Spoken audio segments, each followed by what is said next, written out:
Labadiena, gerbiama tikslinė auditorija. Kviečiu Jūs į nedidelį pasivaikščiojimą po mūsų naujausią kūrinį, mūsų naujausią namuką, kuris yra prie Čiobiškio, Rusių rago kaime. Kadangi šiandien yra vienintelė gruodžio mėnesio saulėta diena, tai su žmona pagalvojame, kad būtų gerai apeiti ir visiems parodyti, kaip atrodo šitas namelis, kuris nuotraukose atrodo mažesnis ir paprastesnis negu iš tikrųjų yra.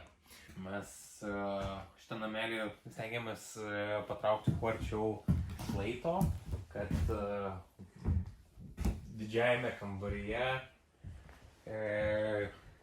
būtų jausmas toks, tarsi esi miške. Tai per pagrindinius langus matosi šitas senais medžiais apaugęs šlaitas, ten yra keletas labai senų ąžuolų, žiauriai didelė graži kriaušė. Apačioje tame slėnyje ne per toliausiai Musės upė yra. Negalima sakyti, kad šitas namelis yra prie upės, bet per kelias minutės čia galima nulėkti, išsimaudyti. Namelis stovi ant beveik 29 arų namų valdos sklypo. Norint ant šitos sklypo būtų galima pastatyti dar kitą namelį arba kažkokį didesnį namą, čia aišku pagal poreikius. Pats namas yra netoks ir mažas, jo išorės matmenys yra 6 ant 6. Kaip matot, jis yra su loftu antresolė.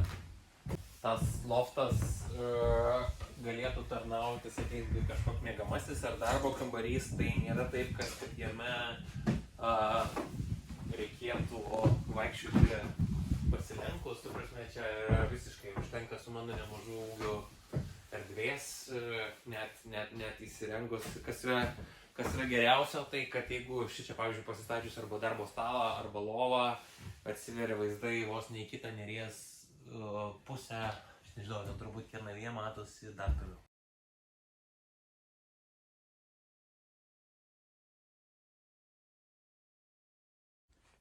O pirmajame aukšte yra šiek tiek daugiau negu 30 kvadratų. Lubos, kaip matote, yra tikrai tolokai. Jeigu aš ištiesęs ranką esu apie 2,50, tai turbūt matosi, man atrodo, virš 5 metrų, gal 5,50 būtų iki lubų. Tai nors tų kvadratų čia nėra labai daug, bet erdvė nemenka.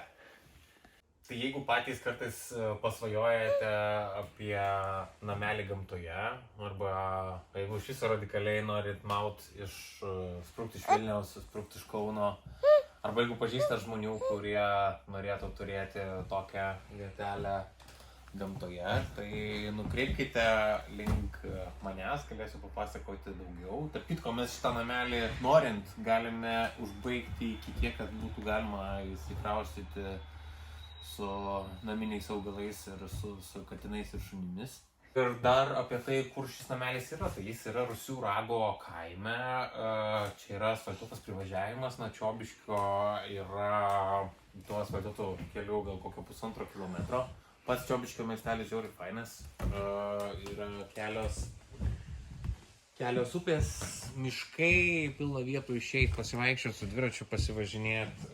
Randasi vis daugiau ir daugiau kažkokių naujų, įdomių žmonių šituose kraštuose.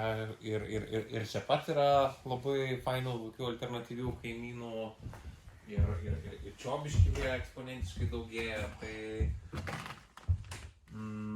manau, kad neturėtų būti šičia labai nuobodu ir vieniša. Jo labiau, kad ten pilna tame šlaite ganosi dar ir visokių laukinių gyventojų.